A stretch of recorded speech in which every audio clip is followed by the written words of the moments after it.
Welcome to Elevate, the masterclass where we dissect the elements of exceptional achievement and lifestyle design with a focus on personal growth and real estate investing. Now, here's your host, Tyler Chesser.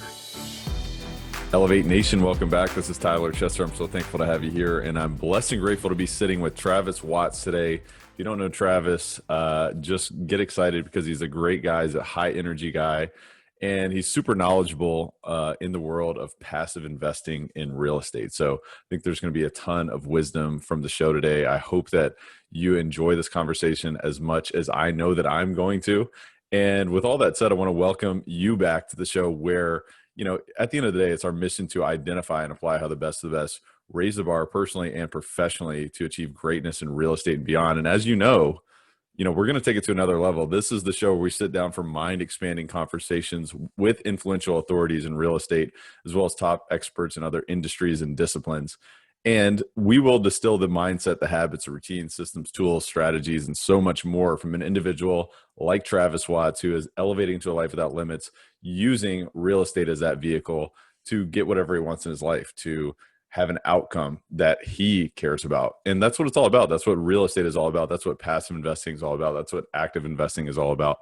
It's about creating something, on the back end of that. It's not just about the real estate. It's not just about the money. It's not just about all of those things, but it's about the lifestyle. It's about the life that you design through that. It's about the fulfillment that you achieve through doing that. And so I'm excited to distill the wisdom from this individual. There's a masterclass for leaders and those looking to achieve uncommon results and purposeful outcomes through real estate investing, personal growth, other ventures, and most importantly, and ultimately in their lives. And if you appreciate what my team and I are doing, we would certainly be grateful if you subscribe to the show because we're coming out with 2 new shows every single week. Tuesdays and Fridays, we're bringing the heat. And also, give us a subscribe, give us a rating, a review if you're so inclined. It helps us grow the message. And also, we're super grateful because what we do is we give the show for free. I mean, this is all, for free. This is something that we're contributing to the world. So if you're enjoying this and you're getting value, please take, 15 seconds and do that. It is super, super helpful for us. And it really, it really supports me. And it's something that I also am just super grateful for. It makes me feel good at the end of the day. Who doesn't like to feel good? I like to get some feedback. So maybe that's just my quick ask. I also invite you to join us on the Elevate podcast community on Facebook. Look us up there. Actually, if you visit our brand new website, elevatepod.com, you can learn more about that and all the different resources there. So go visit us on elevatepod.com, also on the Elevate podcast community, where you can engage further with other people, where you can build your network, where you can expand the discussion, from this podcast, and you can actually be a part of the tribe. So go and do that. And with all that said, I want to introduce you to Travis Watts. Travis Watts is a full-time passive investor. He has been investing in real estate since 2009 in multifamily, single-family, and vacation rentals. Travis is also the director of investor relations at Ashcroft Capital, which is one of the most prolific, multifamily investment firms in the United States, led by Joe Fairless himself. And he dedicates his time educating others who are looking to be more hands-off in real estate. So with all that said, enjoy this conversation with Travis Watts. Travis, welcome to the show, sir. How are you? Hey, doing great. Thanks for having me. Excited to be here. No, my pleasure. And thank you for being here. Thank you for taking time. And I know that we're going to have a great conversation today. One thing I love to do is really learn more about people, because we all talk about our bios, right? We're all, especially in real estate, it's like, hey, here's all the things that I've done. And obviously appreciate you sharing sort of a brief explanation of who you are from a high level, but tell us a little bit more about yourself behind the bio. Yeah, sure. So, man, it dates back to childhood here, right? I was born to 2 very frugal parents. And so money actually was a common topic in our household. Throughout my upbringing, my parents ended up splitting, and, then there's more frugality that got brought in there. But we really only covered one side of the coin. something I talk a lot about in my blogs. You know, there's two sides kind of to the financial coin. So you've got saving and budgeting and how to control your money. And then you have kind of the investing and how to grow your wealth, right? And so the growth in the investing was never talked about. My parents were not investors. I mean, to the point where maybe they had a little in a 401k or something and a, you know, stock advisor or something. But so my journey was knowing that I wanted to get towards that one day. I could recognize that saving and budgeting is cool in a sense, but only so cool to where, you know, it's still really tough to retire and it's tough to do certain things in life. And I wanted to do those certain things in life. So about high school-ish, I was a reader even back then on my own and kind of the unpopular thing to do. I actually wrote a book in high school. So I was very into like self-education and things like that. And so I read a book called Rich Dad Prophecy. So not Rich Dad Poor Dad, as so many people attribute to kind of their gateway book into the world of investing in real estate. But Rich Dad Prophecy just basically said, more or less, not to downplay the book, but it more or less just said, hey, we're going to have a big stock market meltdown at some point. The book was written in about the year 2000, by the way. So I don't know if he was referring to the .com or '08 or who knows, right? Or just one day he'll be right. I don't know. But, you know, it did, you know, with my naive mind and my lack of perspective, I just bought into every word of that book. And it was like, wow, I better not be in stocks then. And so I sat in cash. I had some money saved up for college and ended up getting a scholarship for college. So I pocketed that money. Didn't buy the fancy cars, didn't go blow it, didn't go partying, didn't go vacationing. Used it for a down payment on a house. So got into real estate in 2009, bought a single family home. It's actually a condo. It was a 2-bed, 1-bath next to a college campus. I knew, hey, I could house hack this. I could rent that spare bedroom out. Government's throwing out an $8,000 tax credit. I don't have to pay that back. That's pretty sweet. And I had enough for the down payment on a home that had fallen about 40% in value because of the recession. So that's where I got my start. I took a leap of faith. I put virtually everything I was worth into it and to furnish it, rehab it, live in it, and house hack it. And so from there, just got inspired in different ways, kept reading, you know, different books, kept understanding how real estate works. It clicked with me. It made a lot of sense. And so I got into active real estate investing, you know, single family, fix and flips, buy and holds, vacation rentals, house hacks, buying houses for myself as an owner occupant that were distressed, fixing them up, selling them 2 years later. I did all kinds of stuff for about 5-6 years. And I was working an oil field job, by the way. So, you know, out of state, overseas, Saudi Arabia, a lot of work, man. It was like truly the grind. It was like, no dating, no vacations, no partying, no drinking. It was just like save all your money and just grind it out. And so that was kind of my story till I burned out, which took about 5 or 6 years.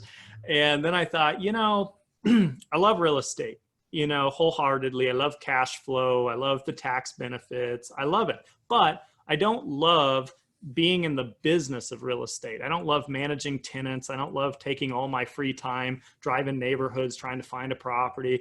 I don't love the closing process and the bidding process. Like, I just don't like the business of it. So that's where I discovered passive investing, right? Syndications, private placements, even things like REITs, you know, or high yield stocks. So just this idea that I can throw money somewhere, get a return off of it, and not have to tie any of my time up.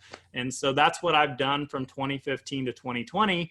And that's what I intend to do for the foreseeable future, hopefully decades. And I just want to keep scaling the cash flow of the portfolio without sacrificing my time. So that's kind of my story in a nutshell and a bit about my background.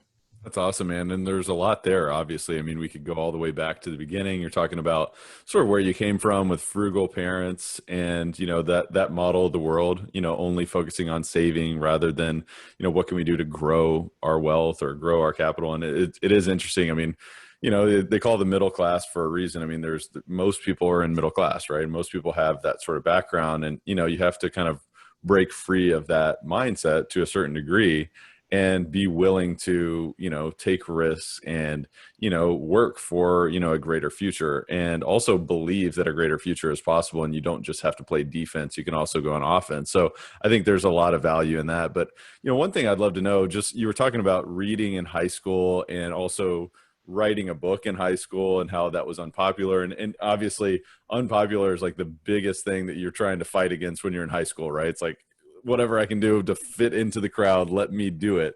And then obviously the more enlightened, quote unquote, you get, it's like, what can I do to not conform? Like conformity is the last thing I want to do. So, I mean, was that always natural for you to be a non-conformist from that regard? Or, were you just always naturally curious and you were willing to be a little bit different? I mean, like, talk to me a little bit about that. Sure. Yeah, I think that books are what first opened up my mind to kind of a greater reality than being on the traditional conveyor belt going through school. I think it really didn't hit me personally till high school. So whether that was probably sophomore year, 10th grade, we'll call it, or 11th, I started just waking up to the idea that, hey, there's going to be something after this here. I'm going to have to start making some real life decisions real soon. Am I going to go to college, not go to college? What do I want to do for a career? I mean, these things were just boiling up as I was reading and learning about investing and real estate, and nobody else was. Everyone's doing the reading that's required for school, but nothing outside of it. And that was kind of my study and focus. And I think what came natural, I've always wanted to help people by, when I would learn something or something would help me and that was applicable to other people, I always wanted to be that person to say, oh my God, you got to try this. You got to read this book. You got to check this documentary out, whatever that was. That's what prompted me to write the high school book. It was a goofy book I wrote. It was called, if I remember the title right, it was called like How to Get a 4.0 in High School with Minimal Effort. And then the funny thing is, man, I never should have put that on the title, because I went to the principal and I tried to get him to buy my books. And he's all excited that I wrote a book, and I could just see, as they're reading the title, oh, with minimal effort. What does that mean? So suffice it to say, I didn't sell any copies to the school, but I did give those books out because I ordered, it was a self-publishing thing. I ordered, 50 books, and I gave them out to teachers and stuff. But yeah, so I always kind of wanted to be, I guess a role model of sorts, and that book had a lot to do with just systems. It had a lot to do with just like take notes, right? Or like create a calendar and stay organized. And like, it was just practical tips and takeaways, for people that I saw they weren't doing that I was. And it felt like things came a lot easier when I would do those things. So yeah, I love that. I mean, you're a marketer at heart for sure, because with minimal effort, it's almost like Tim Ferriss's The 4-Hour Work Week, when we all know that he doesn't really mean you work 4 hours a week and, go lay in a hammock for the rest of the time. It's really more so about how can you be efficient and effective and leverage your time and leverage your resources, leverage your input and all these different things, which, obviously it's a genius title. So it's interesting. I mean, you've always had this clever sort of mindset, this clever approach. And, was there a moment, like, did you just draw a line in the sand and say, look, I'm going to be extraordinary, I'm going to be uncommon, because you were striving, by reading books, and you were willing to accept new information, you're willing to take new action based on things that you've learned? I mean, have you always had a drive to be uncommon, or was there a moment in time when you recognized, hey, wait a minute, maybe this frugal sort of background isn't always something that I want to accept? I mean, obviously, then you just took massive action in real estate. You learned, hey, wait a minute, I'm not a huge fan of the nuts and the bolts here. I mean, talk to me about that. I mean, where does that all come from? Yeah, I one of my biggest pain points and perspectives was post-college. I realized that I really didn't want to work in that industry that I went to school for.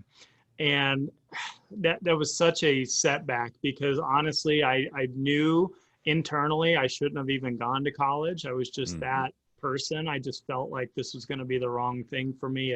It pushed out that conveyor belt I spoke about that I didn't want to be on. I sought freedom and opportunity and being an entrepreneur and doing my own thing, but yet it was like, oh, at least 2 more years of this, maybe 4, maybe 6. And I couldn't stomach it. So I did 2, got an associate's, pulled the plug, went straight into the industry, and realized, wow, it's not at all what I thought this was going to be. So I made a big pivot post-college back to Colorado. I was up in New York City doing an internship for an off-Broadway theater and doing lighting design and things like that. I wanted to tour. I wanted to do music. I was a drummer. I was a singer. I did a lot of stuff in music. So that's all I could really comprehend me doing for a career. When I came back to Colorado, harsh reality set in. I really had no valuable skill sets for the market. And so, I mean, I was essentially back to being a high school student again, you know, as far as my resume was concerned. Nobody cared. I had an associate's that was unrelated to anything. And so I did some crappy jobs, and, you know, I was earning about $20,000 a year, and I was working my butt off. And that's all I really had opportunity to, or all that I could get, you know, at the time. And that was a huge pain point. And it wasn't until like I started saying, okay, I have to make more money. I have to make that happen, right? That was like the thorn, was this low income job that I despised. And it took me, get this, a year and a half of applying for jobs. I literally, and this is the Great Recession, just to put this in perspective, right? Nobody's hiring, everyone's firing, laying off. And I'm out here with no credentials trying to get a job. And, you know, so hundreds and hundreds and hundreds and hundreds of applications, and nobody even caring to give me an interview. I mean, it was rough, man. It was rough. So that's when I turned to this oil field job, high paying gig, no credentials needed. It's like, hey, if you're willing to give up all your time and your life to us, we'll pay you well. And I was like, hey, why not? You know, and but I knew, man, I have to be disciplined. I have to be diligent here with my money, because this is more money than I've ever made in my life. And I know this is a boom and a bust industry. And one day I'm going to be sitting on my butt unemployed. I know that. So while the money's good, I'm going to save it all. And more importantly, I'm going to park it all into real estate. And so that's really what gave me that start into single family, which led to the multifamily path later. This episode of Elevate is brought to you by CF Capital, a real estate investment firm that focuses on acquiring and operating multifamily assets that provide stable cash flow, capital appreciation, and a margin of safety. Our team, including yours truly, leverages its expertise in acquisitions and management to provide investors with superior risk-adjusted returns while placing a premium on preserving capital. Our mission is to provide property investment and asset management solutions to help investors maximize their returns by investing in high-value multifamily communities. To learn more about future opportunities, visit cfcapllc.com. Again, that's cfcapllc.com. That's awesome. And let's talk about passive investing, because, you know, I think a lot of people are starting to become more aware of the opportunity to be a passive investor in real estate. You know, I guess the conventional wisdom for folks who have learned that real estate is a great option to build wealth and to have a tax strategy and to protect your capital, you know, they start with single family homes, right? They think of, well, I can buy a house. I understand that. I understand a house. I understand the income and expense and, you know, the spread there and what all that means. And then at some point you kind of graduate perhaps to the next level. Maybe this is the conventional method. So talk to me about, you know, I guess number one, why should folks be interested in being a passive investor? You know, obviously what you mentioned earlier is leveraging your time, right? You're thinking about all of the things required to be successful in real estate. There's a lot of different steps, right? And you may not love every single step, and you may not be an expert in every step. So talk to me about why should people, you know, be interested in investing passively? And then what are some pros and cons that you've also noticed as you've continued your trajectory there over the past 5 years? Yeah, exactly. And just for full transparency, obviously I've done both, and I was kind of an extreme on both sides. I was 100% active and hands-on till I burned out. Now I'm 100% passive. For transparency, most people aren't either of those. They're part-time active, they're part-time passive, you know, that kind of stuff. It's a combo. So yeah, we'll get to the pros and cons there in a moment. This is my thing with passive. I wrote this in a blog recently. It's a true story, by the way. I think it was around 2009-ish. There's a nurse. Her name's Bronnie Ware, and you may be familiar with her. She wrote a book called The Top Regrets of the Dying. So Bronnie worked in a terminally ill patient care unit, kind of like a hospice with people living out their final days in life. And she decided she was going to do a survey or a poll to find out what the top regrets were that people had. And not to ruin the whole story of the book, spoiler alert, but I will give you the top two, which are: I never pursued my dreams and aspirations, and I never spent enough time with my friends and family. And that's something to think about, because both of those require a freed mind and enough time to be able to do them. And thinking back to the days where I worked 100-hour work weeks, I couldn't have done either of those. One, that wasn't my dream or aspiration. And two, forget friends and family. What friends, And, Yeah. I mean, it was nothing but work, work, work constantly. And I think too many people get caught up in that success cycle and later have a lot of regrets because of it. There's another recent blog I wrote is how much is enough, determining how much is enough for you, enough for retirement. So it's about something I call time freedom.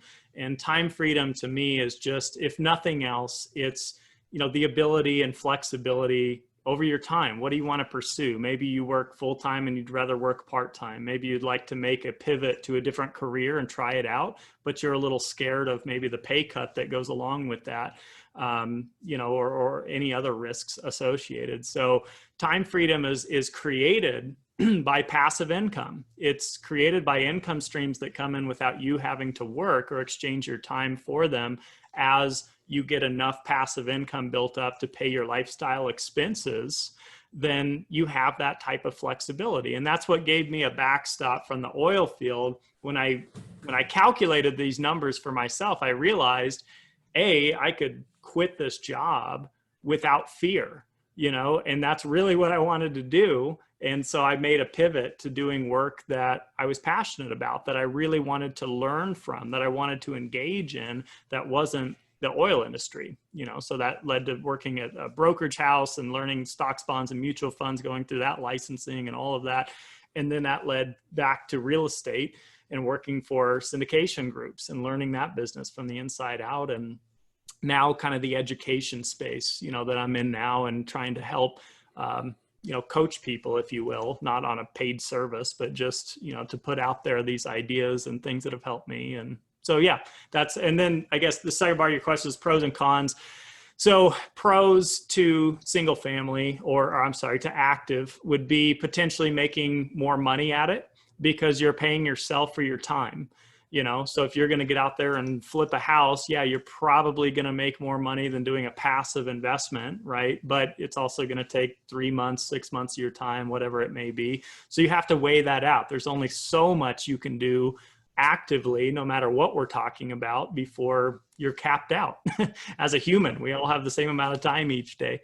And so if you have no money and you're trying to build up equity and you're trying to start that way, that's how I started, right? The flips helped tremendously in a great market at a great time, build up enough equity to then invest later passively into passive investments. It's a capital intensive strategy being a passive investor. It can be, if you want to be full-time, I should say. So but the pros and cons to passive would be, the pros are it's a hands-off approach. It's scalable, whether I have one investment or 100, it's just not requiring any more of my time after I make the upfront decisions to invest. And the cons would be lack of control, I think. I'm betting on other people. I'm parking my money with other folks and saying, boy, I hope you have the competency to pull this off, as you say in your business plan, right? Because I'm betting on you, the individual. And I think that's what a lot of people get backwards too. You're not necessarily betting on the deal per se. You're betting on the business plan, which is the operator that's going to make that happen. So something to think about. Absolutely. Well, and that's one of the reasons why I think we're so keen on talking about personal growth and investing in yourself and being a high performer. Showing up is not only so that when others are going to bet on you, you have the capacity to do that, because at the end of the day, real estate is a people business, right? It is, how are you showing up as a leader? How are you executing? How are you, dealing with the unknown, dealing with the challenges that we all do? How are you solving problems, right? How are you executing? And, so from that perspective, obviously passive investors are looking at active syndicators or, fund creators to say, hey, I trust in you because I know that you're committed. I know I've seen how you show up on a consistent basis and you're not willing to rest on your laurels. But it's also important to really invest in yourself as a passive investor too, to be able to make those type of decisions, right? It's yes or no, it's a no-go, or it's let's proceed forward, and to be able to understand, hey, does this business plan make sense? Is what they're saying, does it have validity? Can I double check this myself? Can I do my own due diligence? So talk to me a little bit about due diligence as a passive investor when you're making decisions on who to partner with, who to work with, or who to invest your capital with. What sort of process do you go through to vet not only a sponsor but also an opportunity? Yeah, exactly. And I wish, this is not a new niche or sector. However, it has significantly become more popular in the last 5 or 10 years.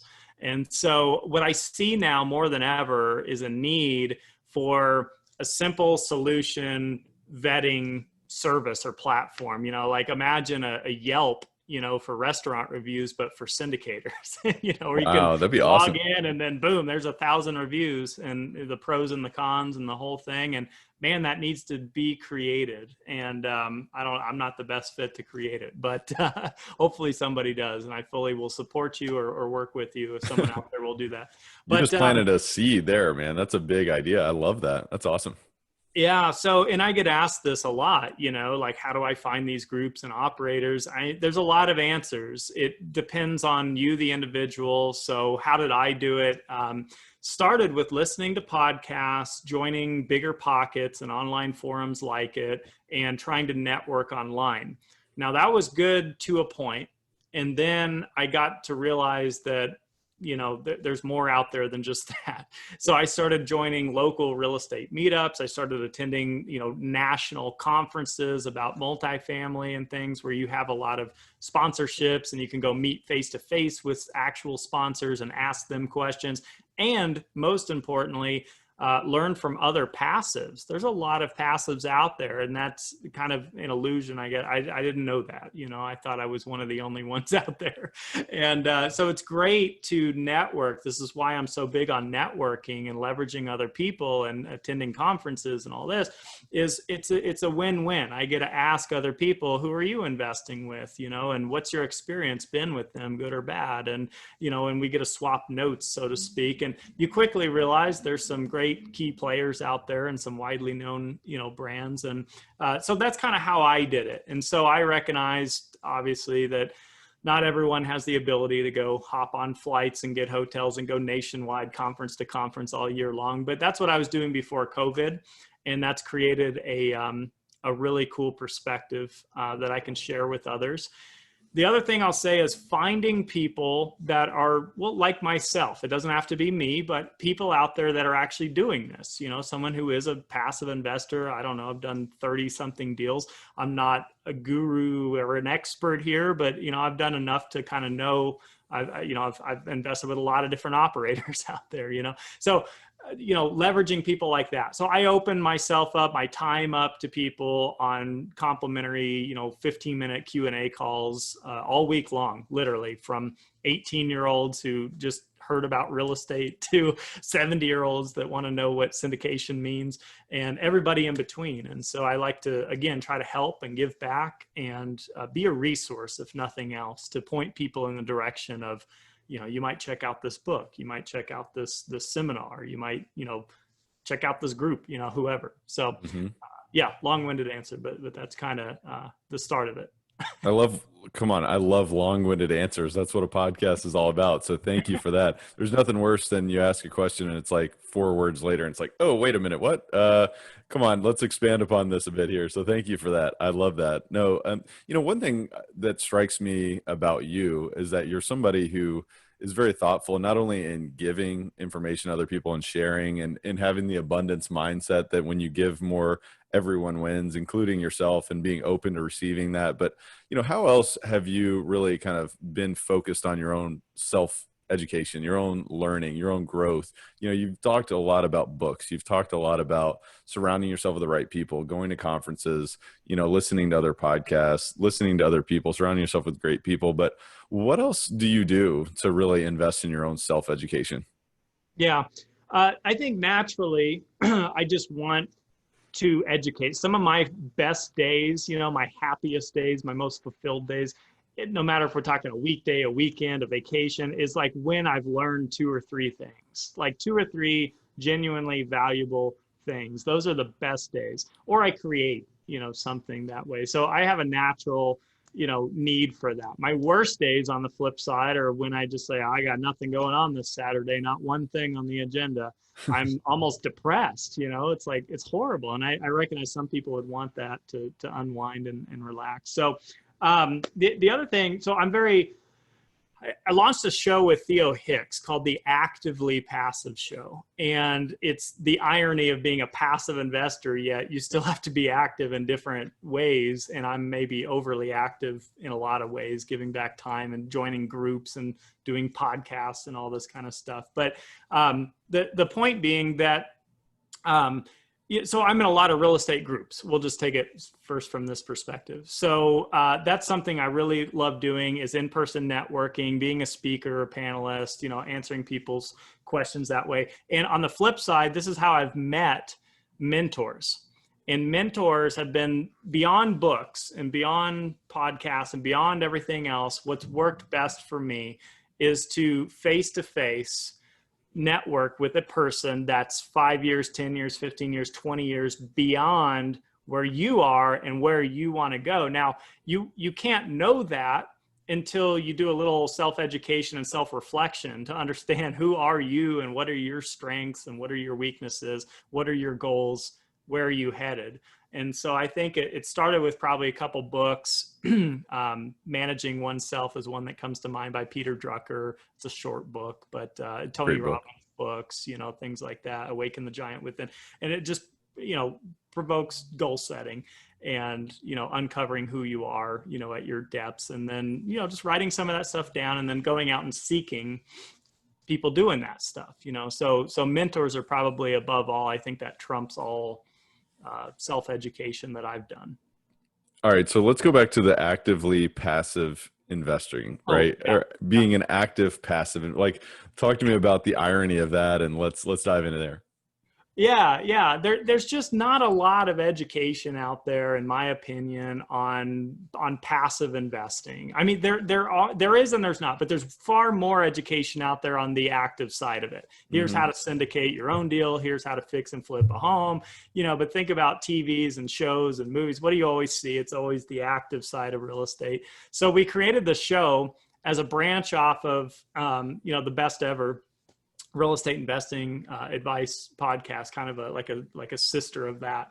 And it's just me and Theo once a week, just talking through the realities and the ins and outs of being a passive investor. And that's another way just for me to reach people and help, share what I'm sharing now with you. I do blogs, I do that show, and then I do these weekly phone calls, and then I'm investor relations at Ashcroft Capital. So you combine all that together, and I have a massive want, to reach people, and to help spread that message. So it's a fairly new show. We're like on episode 4 or something. So we'll see. We just do it for fun, but that's kind of the basis behind it, is that being a passive investor is passive once you make your investment. However, making that investment takes a little time and effort up front. You have to do your due diligence. You have to find the sponsors. You have to ask your questions. You have to sign paperwork and read through PPMs and operating agreements, subscription agreements. Sometimes I travel out and I visit the properties before I invest in them.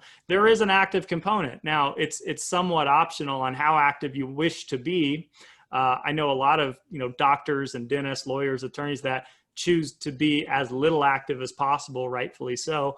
And so they're more interested in just finding a team with track record, reputation, just saying, here's, $50K, thanks a lot, put me in whatever deal you got going on, and not advocating that approach. But some people want to be a little more passive like that. And it's very similar to investing, in stocks or something, buying into like an index fund. You do a little homework research and figure out where we are in the cycle, and you make a decision, and then boom, you just sit and write it out.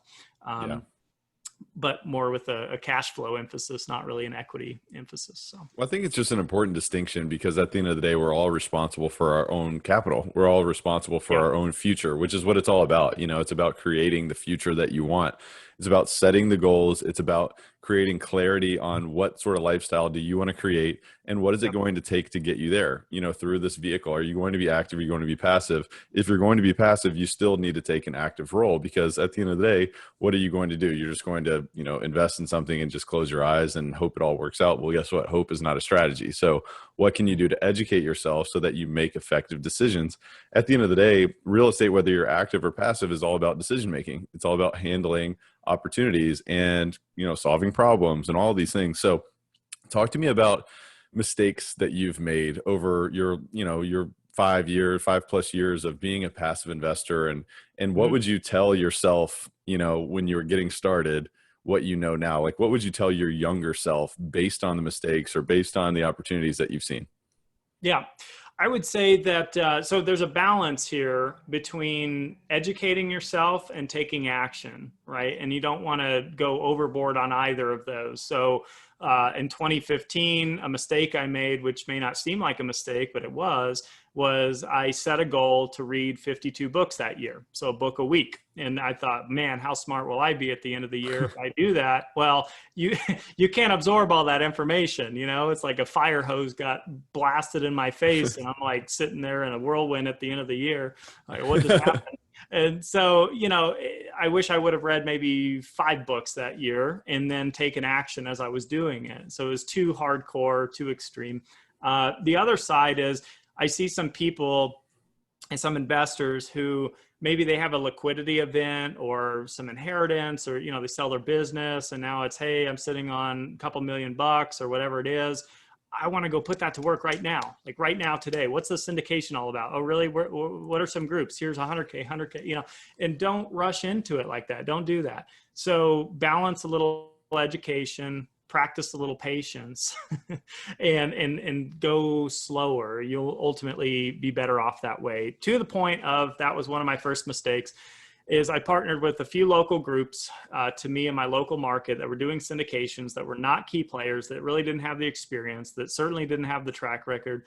But I like them as people. So I thought, well, maybe that's the key, just working with people that you like or whatever. But fact is, we bought a good deal, good price, good market, good timing, but bad operator. And so thankfully we had those positive things in place because we ended up being profitable. But what was supposed to be a 5 to 7 year hold ended up as 18 months because they ran into every problem that could really come up and they didn't know how to handle it. And it was easier just to exit the deal than to deal with it. And so very disappointing. Taught me a lot about how important the team is and the sponsorship, the general partners, as we spoke about earlier. Who are you really betting on? It's people in the team. So I had it backwards. This is how I used to look at syndications. I would say, let me look at the deal and see how good your deal is. Let me see what market it's in. And then last, I'll ask you a couple questions and call it a day. Well, that was a mistake. So it's flip-flop now, and it's all about the team, and it's all about the questions, and it's all about the due diligence of the team. Then it's the market, and last is the deal. And so many people get that backwards. And I see it all the time as an investor relations capacity. So many folks getting caught up in the analysis paralysis of, why is it 6.4 and not 6.1? Because when I crunch mine, and it's like, man, these are all projections, number one. And, nobody knows. That's the truth, And number two, I mean, is this even the type of deal that you want to be in? Does it even make sense to you? So it's identifying yourself, as we talked about earlier, your criteria, your goals. I mean, what makes sense to you? The second biggest mistake I've made was investing in something that didn't make a ton of sense to me. It made enough sense for me to pull the trigger and put some money in it, far too much money in it. But I didn't understand all the ins and outs. It was a complicated, structured fund. It was a distressed debt fund. So they're doing collections and buying distressed debt from banks. And then it goes through this firm and that firm. And this guy does this and this woman does that. And blah, blah. Well, one of the people down that stream of chaos ends up being, a Ponzi scheme. And so we end up losing like 35% of that fund, just overnight. And it was just a slap in the face to remember, this is why I invest 80% in things that I know and understand, thankfully, and 20% in experimental stuff like that. So thank goodness I had that allocation. But yeah, that was a rough lesson, just to go back to the basics, right? We all need a place to live. Affordable housing's nice, value add components, things that you can touch and feel and see, not 25 people in the process of trying to make you money, but maybe 2 or 3 max, and things like that. So yeah, this is a very insightful conversation. Thank you for all that. And one thing I'd love to know, I think the best investors or the most successful investors are obviously, they're long-term driven, right? They're thinking about the long term. They're thinking about how to all their decisions compile and compound on one another to create a bigger future. But the other thing that I see is that they can manage their emotions better than the average human being, right? And they focus on that. So, how do you manage your own emotions in times of stress or pressure, or, in what you just described as a huge mistake, and a loss of capital, right? It's certainly possible. So how do you manage your emotions? Yeah, that's a good question. So again, self-reflection, I realized early on that I can't stomach the stock market with a lot of capital invested because of the ebbs and flows. We're up 10%, we're down 7% the next day. I just can't deal with it. And it makes me paranoid, and I have to check my phone or whatever, every 5 minutes. How's the market doing? What's going on? Reading headlines, waste of time, number one, and makes me crazy. So yes, I have some in the stock market. No, it's not a lot, and it's in that 20% category nonetheless. So so how I manage it is I found an asset that's boring but effective. It's so slow, that it's just like, I like monthly distributions, but most are quarterly distributions through these various groups. And I mean, it's just boring. I mean, you just get an emailed update, things are going great, and your distribution's on its way. You don't know what the value is of anything and whether or not it's going up and down day to day. There's nowhere to check. There's no way to know. And I like that, because it makes me be more hands off and just say, whatever, I'll worry about that in 3 or 5 years. We'll check it out then. And it's out of my control. So finding peace with that has been very helpful.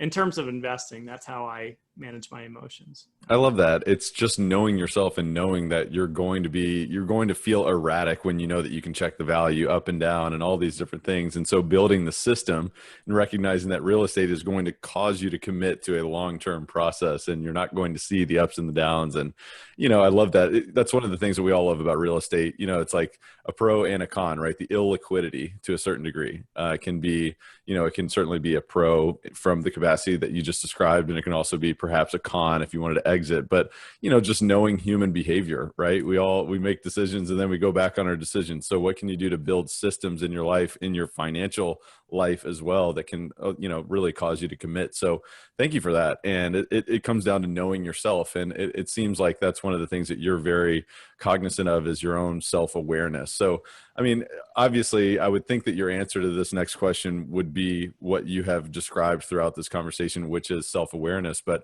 why has personal growth been so important for you and the success that you've been able to experience in your life so far? I think, yeah, let me think of a good way to answer that. I think that your ideas and your mind are the most important aspect to this. That comes from, my wife and I are watching a show right now. You may have heard of it. It's called The Undercover Billionaire.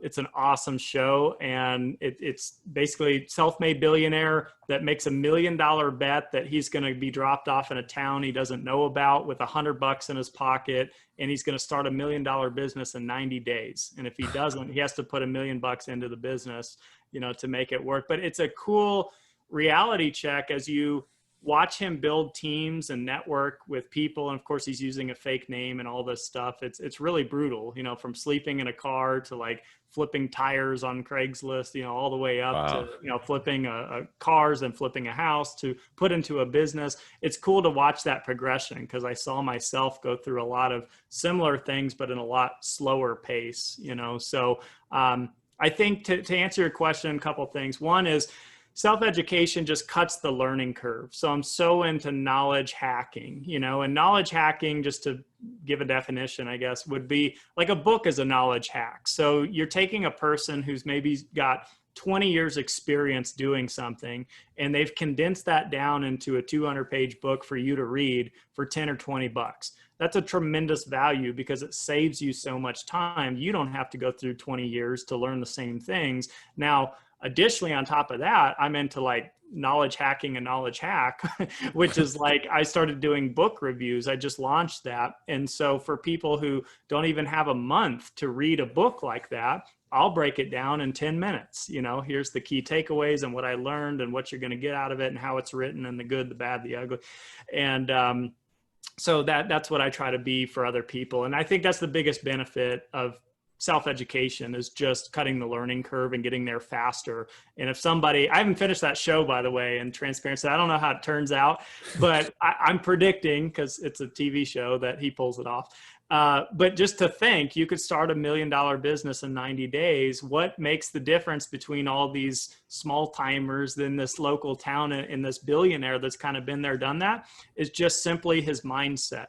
It's just simply his ideas. It's like surrounding himself with smarter people than himself and figuring out who can pull off what connections. And, oh, you're a people person, you do this, you're a marketer, get us exposure here. He can't do it all. He doesn't know anybody. He doesn't know this town, but it's cool to watch it progress that way. And that's just because he's got the insight and the education. And so that's the benefit. Hey guys, I just wanted to take a brief time out from this show, this incredibly mind-expanding discussion, to speak to the high achievers, the high performers. I wanted to speak to those who have a burning desire to go to the next level and beyond. First of all, I hear you and I see you. When I got started as a real estate entrepreneur fresh out of my W-2 corporate job, I was excited and jubilant to create and design my future. At the same time, my business and life was filled with confusion, filled with fear, doubt, uncertainty, and to be honest with you, sometimes even sleepless nights and hopelessness, even while experiencing what many would have considered substantial success. Ultimately, I mustered up the courage to hire one of the world's top high-performance business coaches to work directly with me on creating strategies, systems, and profound shifts towards accelerating my multifaceted performance and to become an industry leader. After years of investing significant resources into myself and in my business through this process, I am now paying it forward as a high-performance coach to those who feel called to elevate to the extraordinary. Wherever you are right now, you know deep down that you have it within you to be great. If you're someone who's seriously looking to elevate your business, your real estate portfolio, your cash flow, your deal flow, your network, your net worth, your lifestyle, and ultimately your life right now and ongoing for the rest of your life, I have a message for you. Because if that's you, then I invite you to visit coachwithtyler.com. I have limited coaching spots available to guide people like you who want to substantially close the gap from where you are to where you want to be. These are first come, first serve, and demand high touch, one-to-one focus from me directly to you. And this is not for everyone. This is only for those who are decisive, committed, and willing to do whatever it takes. It's only for those willing to play full out and invest time, energy, and resources into themselves to achieve greatness in real estate investing and beyond, which is what we're all about on this podcast. This is for those defiantly inspired for transforming as an empowered, limitless, and unstoppable human being in full control of their and their business's future. If that is you, I invite you to visit coachwithtyler.com. Again, that's coachwithtyler.com, where you can apply for this life-changing opportunity. We will then schedule a discovery session where we will directly discuss what's working, not working, and how we can work together to accelerate your future. With that said, enjoy the rest of the show. Yeah, that's amazing. And it's so interesting because it's not about the money. It's not about the things that you have from a financial perspective. It's about your mind, right? It's about how do you use your mind? How do you surround yourself with other people who can also leverage their mind, who can also share ideas, who can be creative, who can be resourceful. I mean, can you imagine, having $100 and saying, all right, in 90 days we're going to create $1 million worth of value. The fact is that is absolutely available to all of us, right? That's the illustration there. And so, man, I haven't heard of that show, but I'll definitely have to check it out. That's amazing. But it's also just a great seed to plant in everyone's mind here today is that, look, you may not have every single piece of resources that you think you need, but guess what? You don't need them. It's all right here in your mind. And so how exciting is that? It's all about how can you cultivate the appropriate mindset. And one thing I heard recently was, you know what, if someone else has done it, guess what? It's possible. So just recognize that. And, you've been telling yourself that you can't do something. Well, guess what? Someone else has. And so what does that mean? Well, guess what? It's possible. And maybe even further to that, it's if you think about like somebody like Elon Musk, a lot of the things that he has done, there's been no reference point for. So recognize that. I mean, what are you inspired to do that may not have been done before? And what can you do to open your mind to those possibilities? So I just think that's so inspiring. And Travis, man, this has been an absolutely amazing conversation today. Really have enjoyed it. I want to transition into our rapid fire section. We call it the rare air questionnaire. It's all about being uncommon. It's about striving for more. It's about allowing your mind to do the heavy lifting, allowing your subconscious mind to create a new future, a new set of circumstances that you can imagine. So let's start with, we've been talking about self-education this entire time. We've talked about books a lot. I'd love to if you were to point to 2 or 3 of the most impactful books that you've read, what would those be and why? Yeah, starting with mindset, goals, and motivation would be Awaken the Giant Within by Tony Robbins. Often with a musician or an author, it's sometimes their first material that comes out that's most impactful. And I just feel like that book, though it was written in like the late 80s, early 90s, whatever, is so timeless because it's about psychology. That doesn't change, not fast anyway. And so it's not one of those books where we're talking about inflation and, where to put your money today in 2020 and then 20 years later, it makes no sense. So that's a great one there. Practical takeaway, financial type stuff was Tax-Free Wealth, Tom Wheelwright. That one saved me tens of thousands of dollars in taxes, made me think differently about the tax code and the whole system and how that stuff works. This book here, The Hands-Off Investor, I just did a book review on and released that today. That's Brian Burke. And so that has a lot to do with being a passive investor like we're speaking about. So, that's what I am. I'm a hands-off passive, investor in multifamily. So that's a great book too for kind of a modern reference of some to check out. I love that. And I love just the diversity of recommendations there. So thank you for that. And I can definitely attest to the first 2. I mean, absolutely. Awaken the Giant Within. It may be thick, but let me tell you, that is a super impactful book. And if you've ever been to Unleash the Power Within, the actual conference, it's almost the manual for the conference. And so if you can live both of those experiences and really plant that into your own mind, it's amazing the breakthroughs that you can experience. So super powerful. Shout out to Tony Robbins. By the way, we're working on getting Tony on the show, so we'll get him here soon. But also Tom Wheelwright, Tax-Free Wealth. I mean, you need to know. I mean, at the end of the day, taxes are our biggest expense. And so what can we do to be strategic in lowering that and perhaps changing that narrative in your own financial life? And so I'll have to check out The Hands-Off Investor. We'll put links in the show notes here to all the books there. So thank you for that. And Travis, tell me, what's the biggest way outside of what we've already talked about today? So I'm going to push you a little bit on this one. What's the biggest way that you elevate your life on a daily basis? Oh, man. I know, and I can't use the self-education thing, man. I know, that's right. That was tough. I feel bad about it, but yeah, I got to push you here. Yeah.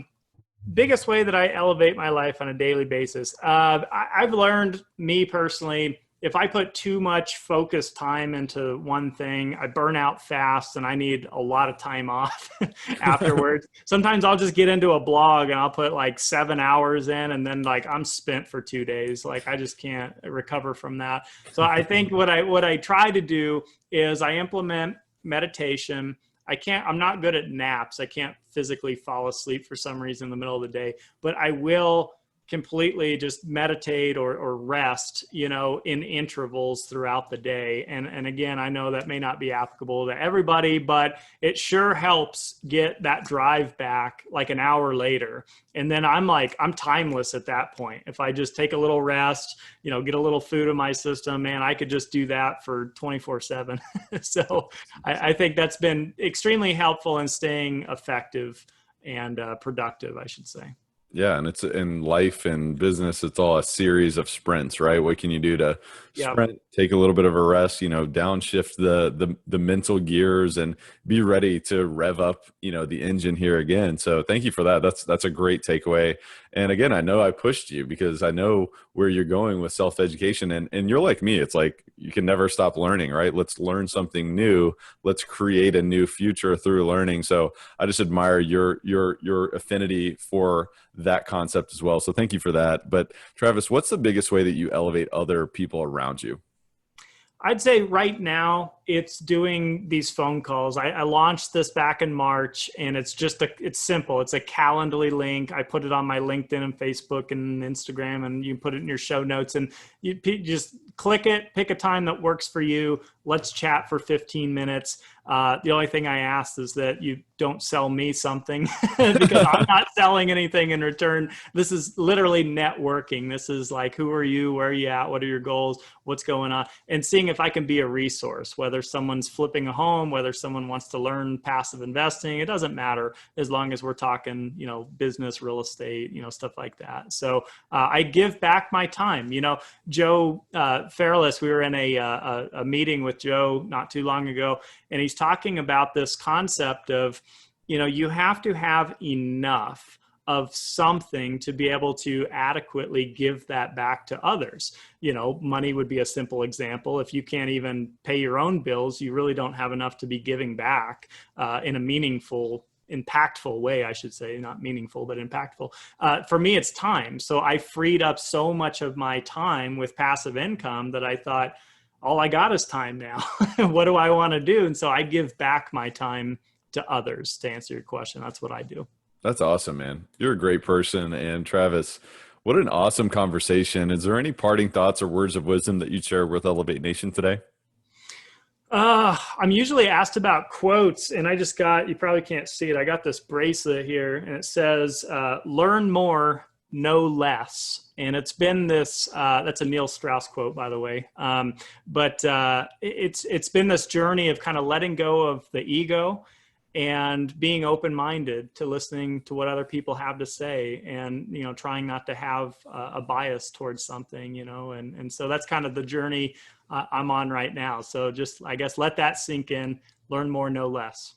That's super powerful. And I know that every time I learn something new, I feel like I know less. And I think that is a good thing. That is a great thing, because ignorance is not bliss. It is absolutely not bliss. It may feel that way, but it's only going to get worse if you don't face, the reality of the fact that there's so much more to learn, and the fact that, look, there's so much more excitement out there for you if you're willing to be humble and recognize that if you learn more, there's going to probably be a recognition that you know less than you thought you did before. And so I love that. And man, there's probably so many different dynamic angles that we could really dissect that. So thank you for dropping those words of wisdom on us. And Travis, my goodness, I know we're going to put links in the show notes of where we can find you, but tell the listeners a little bit about where they can find you and really engage with you further. Sure. Yeah, I'm on a lot of platforms now since COVID. So Instagram and Facebook are at Passive Investor Tips. And then I'm on Bigger Pockets and LinkedIn and YouTube and everywhere. The best place to set up that phone call, I know you'll probably put it in the show notes, but you can also go to ashcroftcapital.com/connect with Travis. And I've got some additional resources on there too that are completely free takeaways. One's a Understanding Real Estate Private Placements Guide. It's a downloadable PDF, 20 pages. Industry terminology, definitions, how to vet deals, sponsors, markets. It's got a lot of cool stuff in there, completely free. So take me up on those offers, please. Let's connect, and got nothing to sell you, but everything to gain from it. That's amazing. Thank you so much for that. And I definitely encourage Elevate Nation to reach out to Travis because he's really fun to have a conversation with. You're going to learn something. Maybe Travis will learn something too. So maybe there's a benefit from both sides, but I guarantee you will enjoy spending time with him. So you'll definitely want to reach out to Travis, spend time with him. Here at the end of the day, it's about the people who are willing to do whatever it takes. So are you willing to reach out to Travis? Are you willing to learn more about what he's giving, the education opportunities that he's providing? So I encourage you to re-listen to the show as well, because there's so much value here. There's so much wisdom. There's so much insight to apply to your life, to your business, and to your future. At the end of the day, it's about repetition, because repetition is the mother of all skill. And it's also about paying it forward. What can you do to share this episode with someone else? You know, who do you care about that needs to gain more time freedom or gain more wisdom or insights on how they can take control of their own financial future, of their own future? At the end of the day, financial future and your future are simultaneously aligned. So what can you do to share this and really teach this to someone else? If you distill your top 3 key distinctions and you share those with someone else and you really teach that, you know, the teacher sometimes is who learns the most. And you can also give, and also giving at the same time you're receiving. And so there's just so much value in all of this. So at the end of the day, it's about all of those things, but most importantly, it's about taking massive action. So apply immediately and go out there and make it happen. Elevate your life, elevate other people around you. And with all that said, Travis, thank you so much for being on the show today. You bet. Thanks so much for having me. Take care. My pleasure. Elevate Nation, thank you so much for tuning in. We'll see you next time. Thank you for listening to Elevate. If you enjoyed this episode, be sure to rate, review, subscribe, and pay it forward by sharing with a friend. Most importantly, take this opportunity to elevate your results by taking immediate action on what you learned. For more, visit elevatepod.com.